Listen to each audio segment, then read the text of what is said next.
Vous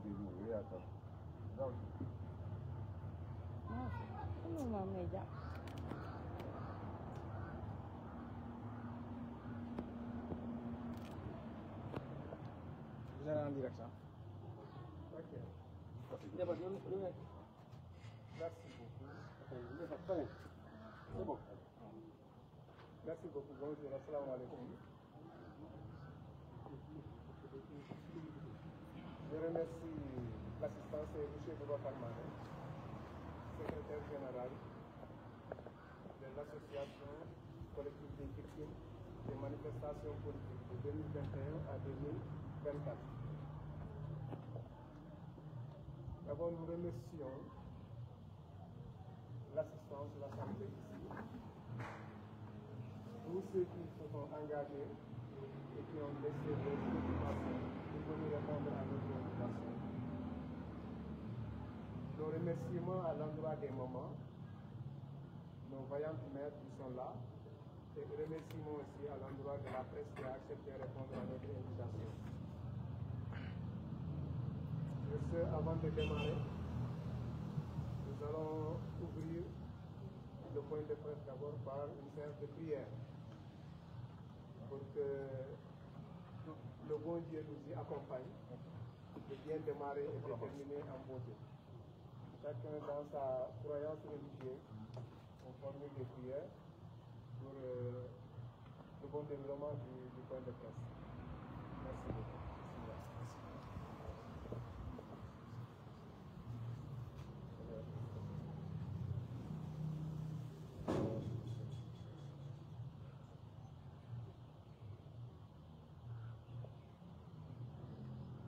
Merci beaucoup.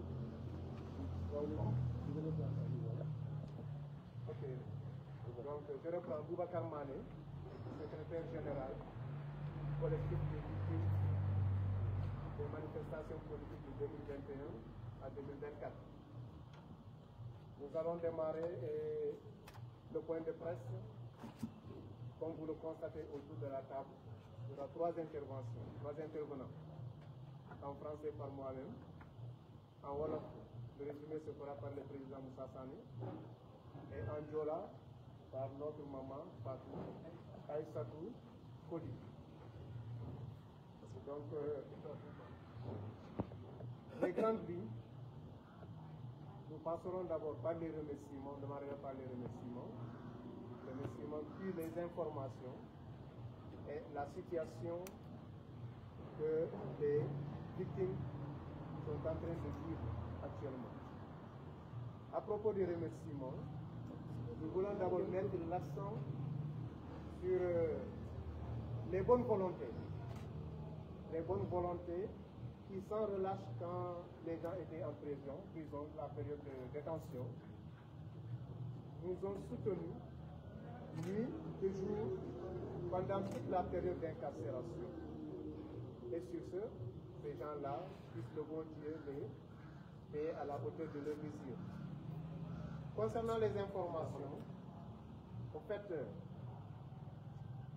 depuis qu'on a été libéré de la prison, nous avons procédé à un grand recensement de toutes les victimes. Et le recensement aurait abouti à la création d'une plateforme WhatsApp en vue de partager les informations. Après cela,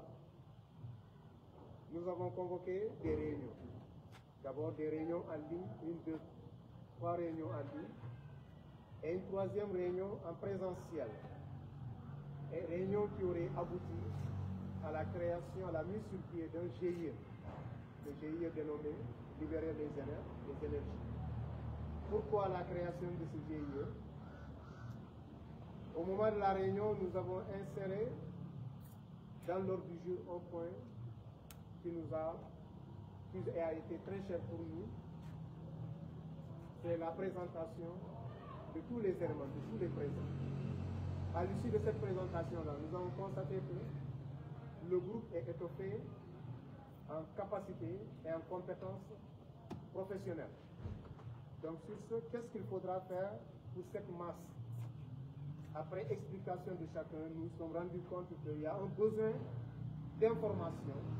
un besoin d'accompagnement et un besoin d'encadrement. C'est ce qui nous a motivés à la mise sur pied, à la création d'un GIE dénommé Libérer les énergies. Le GIE aura comme activité, nous allons nous activer dans l'agriculture principalement, sans oublier effectivement les autres secteurs d'activité. Le constat suivant est que nous avons constaté des décès parmi les victimes après les manifestations. Et ce qui est regrettable et déplorable, car nous avons noté des lenteurs dans la prise en charge des impactés physiques. Ces lenteurs ont affecté les familles, ont affecté certains d'entre nous jusqu'à ce que ces derniers ont perdu leur vie. Sur ce, nous demandons aux autorités d'arrêter ce que nous pensons de dilatoire et de s'occuper correctement de ces derniers. Pendant la période de détention, les conditions étaient favorables à la prolifération des maladies de tout genre. Par conséquent, nous demandons aux autorités, particulièrement le Premier ministre et à l'ensemble de son gouvernement, de prêter oreille attentive aux victimes. Nous demandons aussi à la Commission nationale en charge de la distribution de ces appuis d'alléger le dossier qui s'affiche inutile pour les martyrs. Cette cas d'hérédité et autres pièces ne font qu'alourdir le dossier. Imaginez une famille qui a perdu ses membres, un papa, un fils, vous l'avez déjà identifié, et vous chargez la famille là encore de dossiers qu'ils devraient réunir pour accéder à leur fonds. Je crois que nous, ici, nous pensons que c'est de trop. La demande est de trop. Ces lenteurs, nous les victimes, nous nous sommes battus. Donc c'est pour identifier un peu ce qui s'est passé aujourd'hui, ce qui se passe et ce que nous vivons. Nous les victimes, nous nous sommes battus pour rétablir l'état de droit et libérer le pays de l'emprise du régime de Macky Sall. En effet, le combat était mené avec des désintéressés, avec des intéressements. Toutefois, la reconnaissance de la nation envers les victimes pour un appui de 500 000 francs est saluée par tous. Mais le constat est que depuis bientôt 3 mois, rien n'a bougé. Les gens se posent des questions. Par conséquent, comme le dit l'adage, la promesse est une dette. Je crois que là, à ce niveau, ainsi, ceux parmi les victimes qui n'ont encore rien reçu dénoncent avec la dernière énergie ces lenteurs qui ne se justifient pas. Qui ne se justifient pas parce que jusqu'à nos jours, nous sommes à l'écoute de l'État et il n'y a aucune explication fiable qui permettrait de tranquilliser les esprits et de calmer les affaires. Donc là, c'est déplorable et nous le déplorons avec la dernière énergie. Par ailleurs, la démarche de l'ANSD dans la région de Ziguinchor manque de rigueur que d'insuffisance notée, car les recensements de ce service sont très en retard. Les dossiers partent et on nous appelle à partir du ministère pour chercher d'autres informations. Si ça a été sérieux en amont, on allait être épargné de cela. Et directement, les dossiers sont bien traités.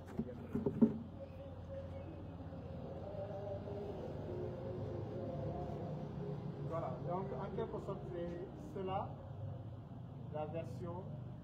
que nous pouvons délivrer en français, ce que nous détenons comme information à partager avec vous. Donc, je voulais savoir le nombre de combien. Les victimes, nous sommes au nombre de 126 que nous avons recensés. Au niveau de la région, la liste n'est pas close. Au niveau de la commune de Lyon. au niveau de la, non pas de la commune,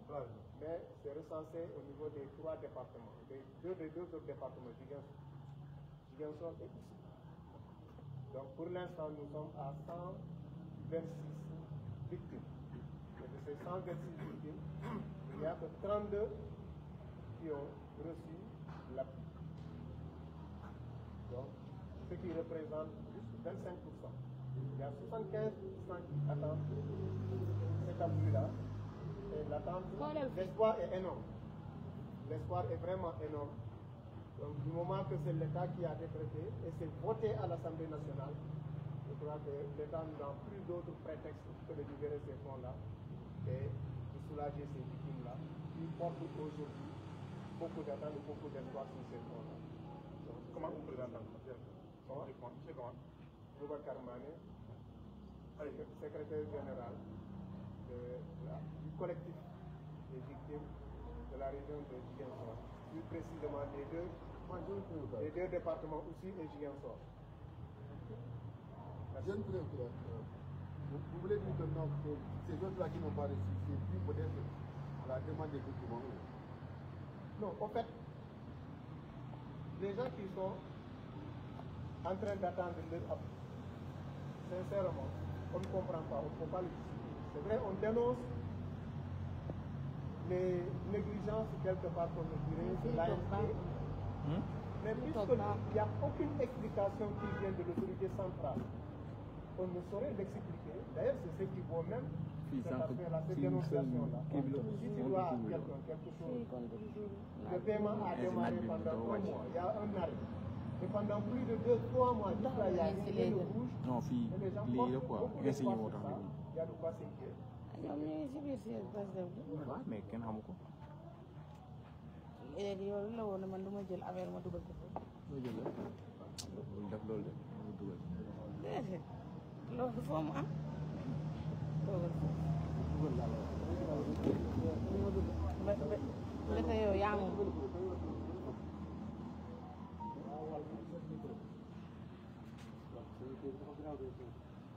tonton nga sama micro bi Alex rek dina am problème fii lay nekk di ko kajak kajak rek.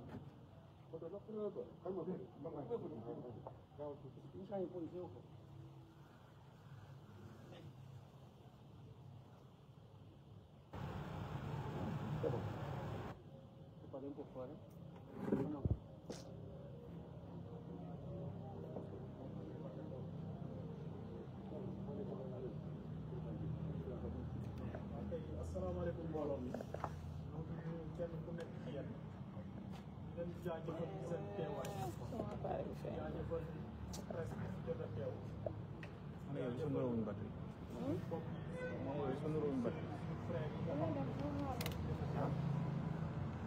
dinañu le collectif des victimes man maa ngi tudd Moussa Sané di président collectif boobu bi nga xamante ni dem nañu ba créer GIE bi nga xamante ni moom GIE boobu ñu ngi koy tuddee GIE libérer les jeunesse. Tout d'abord dañuy vraiment remercier ñi nga xamante ni wax dëgg yàlla bi ñuy démarré depuis 2021 ba 2024 wax dëgg yàlla askan bi yëpp jug na taxaw di ñu jàppale te ci askan boobu boo xoolee muy ñi nga xamante ni jot nañ cee gaañu ñu faj leen ñi nga xamante ni tëj nañ leen ci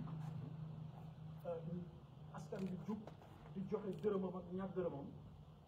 di fexe ñooñu ci seen biiru kaso ñu leen di fa andil ndékki di leen fa andil añ ak reer fexe ñi nga xamante ni faatu nañu ci lii ñu fexe ba dem ci seen i mbokk dem nemmeeku leen jàppale leen ñu def seen autopsie kon askan boobu laaj na ñu jaajëfal ko parce que bu dul woon askan boobee jug taxaw yaakaar naa ni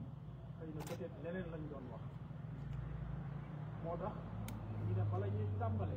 dinañu fexe ñu jaajëfal ñooñu parce que ñooñu ci ñun lañu bokk xëy na tey ñun la yàlla def ñu bokk ci ñi nga xamante ni ñooy victime yi mais askan bi nekk ci gannaaw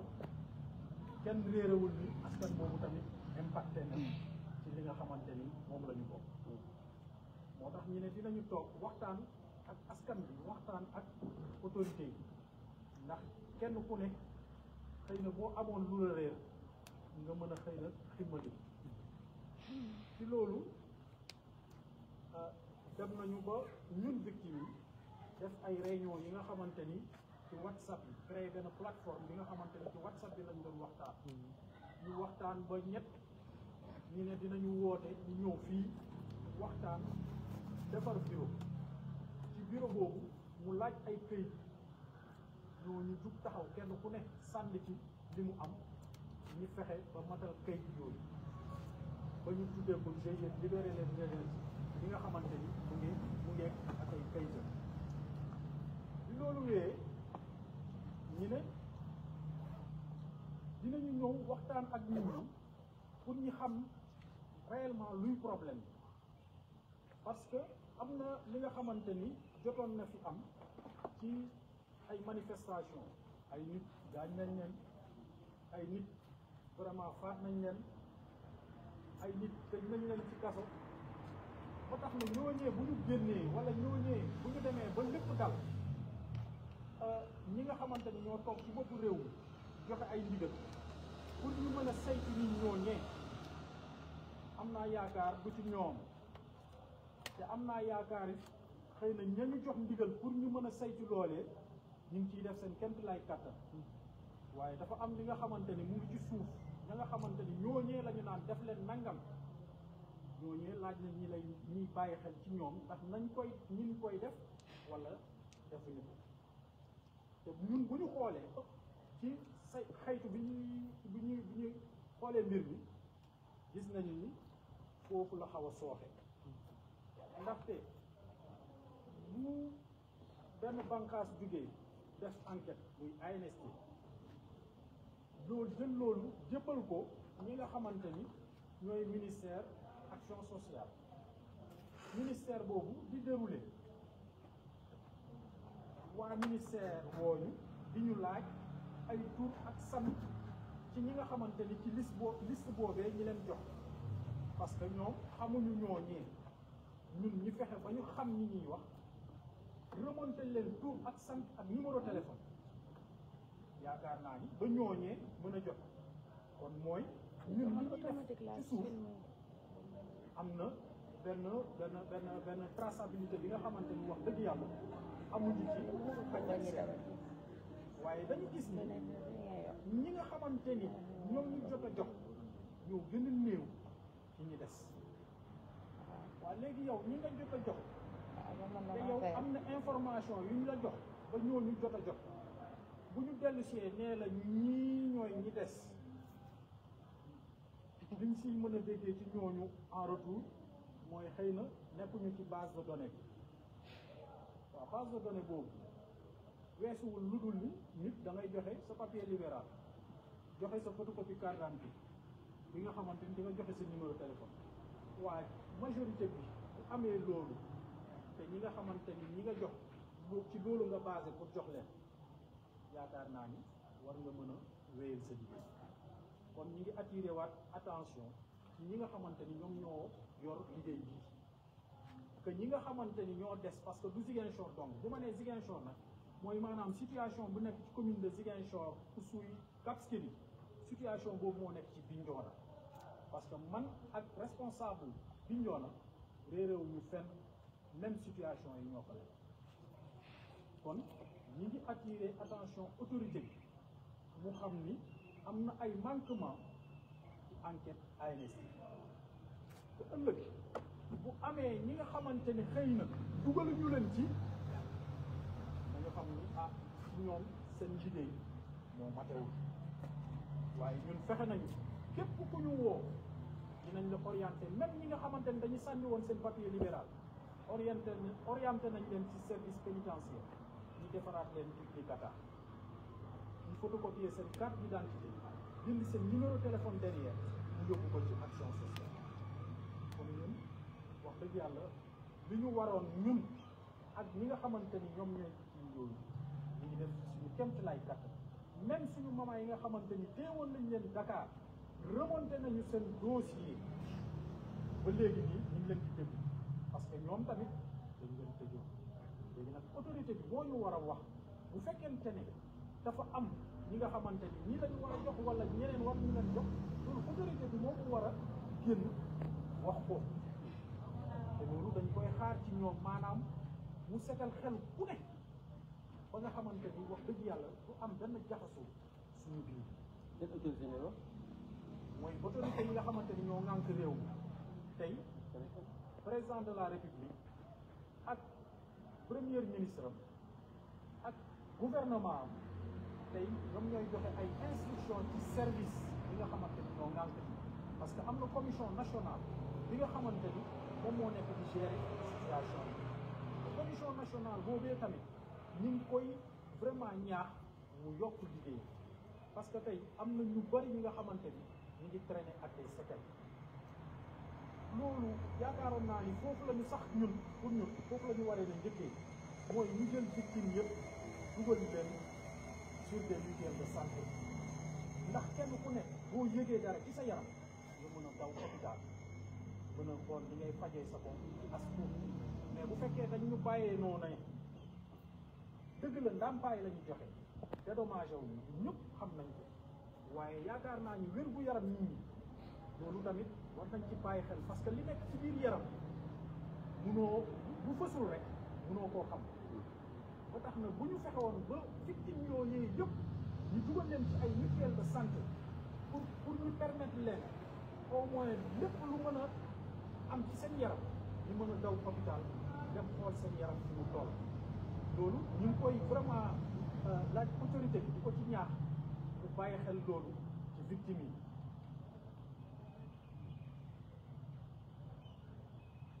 leneen li mooy ci wàllu li nga xamante ni moom la ñuy joxe ci ndàmpaay mooy ndàmpaay boobu dañu ne ñi nga xamante ni ñàkk nañ ci seeni mbokk muy ay pap muy ay doom muy ay rak muy ay sœur wax dëgg yàlla ñooñu dañu leen war a vraiment jàppale ci wàllu këy bu fekkente ne dañuy toog di xaar ba këy yëpp mate te ñun xam nañ ñu jaboot bi ñàkk na mbokkam yaakaar naa ni war nañu mën a xool ni ñuy jàppale ñooñu vraiment ñu jot ci li ñu war a jot këy mën a toog après mais bu ñu nee dañuy xaar ba këy yëpp mat pour ñu jàppale ñooñu wax dëgg yàlla dina am lu sooxe ñi nga xamante ni dañu leen jot a gaañ nii léegi balaa ñuy tàmbale point de presse bi am na ku ma taxawaloon léegi këyitam ba léegi remonté guñu ko fañ ko war a remonté te bëri nañu du kooku donc kon loolu dafa laaj liggéey bi nga xamante ni liggéey bu ànd ak dal ànd ak seetlu pour nga bañ a bàyyi kenn parce que tey Sénégal bëri na ñi nga xamante ni jugoon nañu taxaw pour wax dëgg yàlla dëkk bi am changement te wax dëgg yàlla bu ñu waxatee suñu akulaay taala wax dëgg yàlla dëkk bi tegu na ci yoonu changement parce que ñun ñëpp fii xam nañu ci ay njaboot la ñu jóge xam nañu lu courant di jar xam nañu lu ndox di jar xam nañu lu dund di jar na mu jare woon ak na mu jar léegi bokkul Pastef moo fi bees mais Pastef dafay joxe ay instruction ministère boo dem tey direction boo dem tey du Pastef moo fa fees te Pastef waru fa fees naam parce que dañu ne di yemale ñëpp jëluñu réew mi pour ñu jox ko waa Pastef donc parce que réew mi dañ ko bokk ak ñeneen waaye nag bu ñu demee ba joxe ndigal ne def leen nii nañu fexe kenn ku nekk ñu jox ndigal pour mu def liggéeyam na ko matale loolu la ñu ne woon tey dinañu ñëw waxtaan ak askan bi ndax ngeen mën a xam maanaam bi ñu tàmbalee ba tey li ñu jot a def ak li nga xamante ni loolu lañ koy mbëgët ndaxte GIE bi am na ñu bëri ñu nekk suñu biir li nga xamante ni tey ay enseignants lañu ñenn ñi ay cultivars lañu ay béykat lañu ñenn ñi ay nappkat lañu ñenn ñi ay ingénieurs lañu ñenn ñi ay mécaniciens lañu que ça soit menuisier métallique ou bois ñenn ñi ay femmes transformatrices lañu kon loolu yëpp nekk suñu biir laaj na organisation bi nga xamante ni kenn ku nekk ci ñoom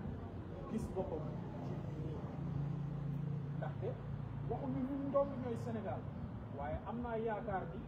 am bokk nañu bokk ci Sénégal bi nga xamante ni fexe nañu ba mu changé ci loolu lañ leen di jaajëfalee ci seen teewaay yéen presse bi di jaajëfal ñi nekk sama gannaaw parce que lii dafa waroon boo gisee souvent waxtaan parfois ba ci biir suñu plateforme bi parfois dinañu ñàkk déggoo parce que ñenn ñi ñàkk xam réellement li nga xamante ni ministère action sociale mu ngi koy def mais ñu ngi koy ñaan moom nii ministère bi nga xamante ni moo génnoon def benn point de presse ba tey nii am na lu des laaj na bu demee ba taxaw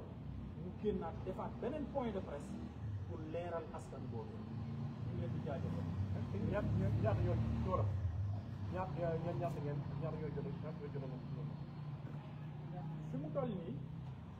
ci ñi nga xamante ni jotoon nañ ko xayma mais xayma bi jeexagul ñu ngi ci 126 bi nga xamante ni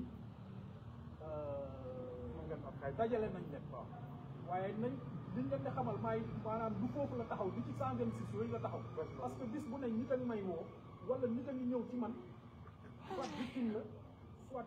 bu ñu nee victime nag mooy maanaam ci blessure yi ci détenu yi wala ci ñi nga xamante ni faat nañ mais boo xoolee un peu ci ñi nga xamante ni des na lu bëri bëri ci ñi ñu gaañ nañ leen des na parce que ñooñu foog nga indi këyit buy firndeel ni dañ la jotoon a gaañ ci moment 2021 à 2020 ñaata ñoo jot juróom ñi jot a jëlam bu duñ leen xam xaymaa toll nañu ci 30 fanweer ak ñaar boo xoolee ci li jot a des li des a ëpp te ni mu mel fii Ziguinchor noonu la mel Bignona noonu la mel ci 46 département yi kon vraiment ñu ngi leen di ñaax ñu mën cee jublu vraiment jàppale askan boobu.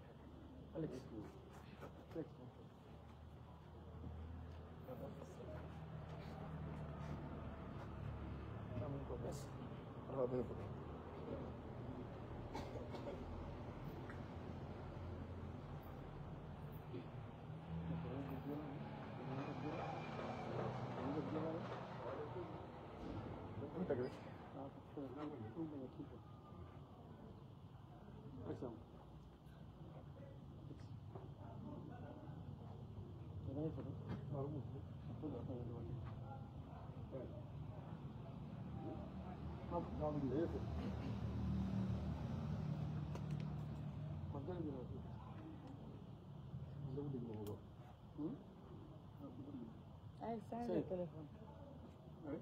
Ma ne nga change téléphone.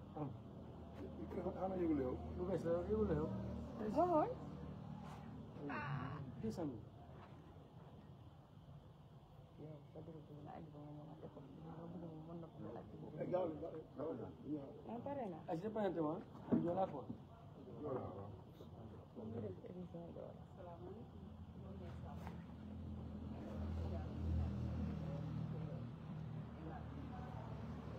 Assalamualaikum. Yo me safu. Yo ka jala nga ko de ngat ko ko ko. Ndi kare so ay sa ko waye be ko ko man. Ni na responsable ak yi ni ko sacré ci parce que kat jiri. Yalla yo be safu ci santé na nak. Problème ya ci ba ko santé. Wala ci ko man ma ko. Ko le ci ko ko ni kaji kuni babay kaji ke babay kaji nya affaire ni jahadu bukane bukane ke ya ka ke ya bukane non bukane ko en ke ko may bukane man babay ko wara ko bay di bay ko wara ko bay man ni ko leer parce que ban ma formati ñu nu ma man ka ko ya ka ko ne ko ya yo ka ko yo ko man ko ko bukane non ni ko mu sanku jama man ko ko do ma ni de resignation ko bay kaya be ko bay kaya de de ko bay tan man yowi da woni ko o ta ko bay tan man yowi da woni ko yabu ko bay ka bay ko kadan ko de resignation ka do ba ko de woni ko am ko bay ko be jak ko so san de ko mo ko ta Kali itu dia kali orang apa? Aku mau pakai saja, ini bisa. awo ko ngaroni ce problème awo ka ko sen sen mo sen yo tu yoy de yo man di lero ni man no du may bu ye be kan ce problème c'est que bi ta be biñono jeunesse tout ko ne problème est que le problème te anala école aso ko ko école mo ni ya ano rewo la jete ya no ana ya o e bu o na ya baba ni ko ma sa ni ni ba ya uli ko so mu Dakar de to ni ka ci Dakar les 14 voix ça que tant ko mu Dakar uli ko ni be ja ya mo ko nene bukay ku leeral enday bukay ma gouvernement ku leeral gouvernement ay ma bukay le président ministre ministre kamɓe gari ɗiɗiya koko way kuleralola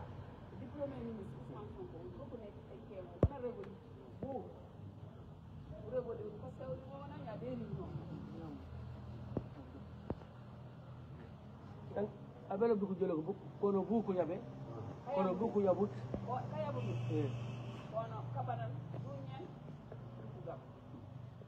kayabu tulu koko fana man ko parce que uli kone e uli dika banan diku tokk di ëpp kanu diku mi anna kan bare diku bu ko bugu ka banan du ñen diku gaba ku yeb le reste ku yeb ñew bitel appelé wax na bile daw président am bi ala ala nga bëgg ma xam ci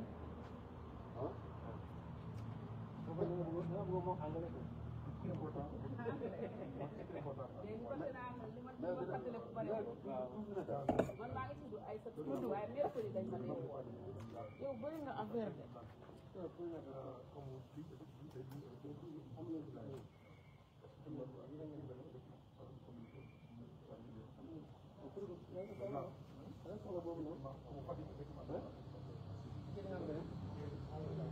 Actuellement, tous ces gens donner une minorité, mais laisser la majorité. Effectivement,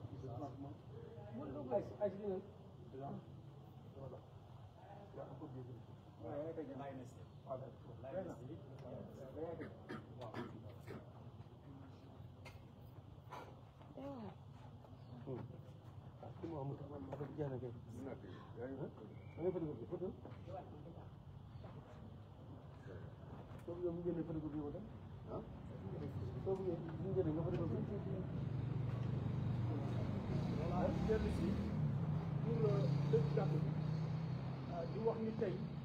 liggéey bi nga xamante ni ñu ngi koy liggéey fii ci Ziguinchor di ko liggéey au plan national ñu ngi koy liggéey ak waa CODEPS boobee bi nga xamante ni suñuy représentant au niveau de la commission nationale muy Djibi Mbaye ak Mama Andi ñoom tey ñoom ñoo doon ñi nga xamante ni ñu ngi ci commission nationale boobu ni fii amee ay gàllankoor noonu la yeneen gox yi tamit amee situation kon wax dëgg yàlla ñu ngi ñaax vraiment madame la ministre mu xoolaat bu baax liggéey bi parce que xëy na ñu ngi def waaye li ñu gën a yokk li ñuy def parce que am na ñu bare ñu ngi ci gannaaw te wax dëgg yàlla bi ñuy jug di xeex ñun ñëpp a jugandoo xeex kon nañu fexe ba ñooñee li nga xamante ni mooy seen yëreef wala li ñu war a jot ñu jot ci na mu waree loolay doon li nga xamante ni moom la ñuy tëjee di jaajëfal ñëpp di wax ni ñu ngi bàyyi xel ñëpp ñi nga xamante ni ñu nekk fii Ziguinchor di leen lancer appel parce que ba léegi nii suñu recensement bi newuñu dafa tëj ñu ngi fexe ba ñii nekk sama gannaaw fépp fu ñu xam ki nga xamante ni da cee bokk dañ koy wax bu jege si parce que mënuñu nekk ci quartier yëpp mënuñu nekk ci gox yëpp mais fépp fu nit ñëwee dinañ ko laaj li nga xamante ni loolu la ñuy laaj kenn ku nekk ci ñun bu ko amee ñu mën ko orienter action sociale mu dem def enquête ba mu war a def action sociale remonter information au niveau du ministère kon ñu ngi leen di jaajëfal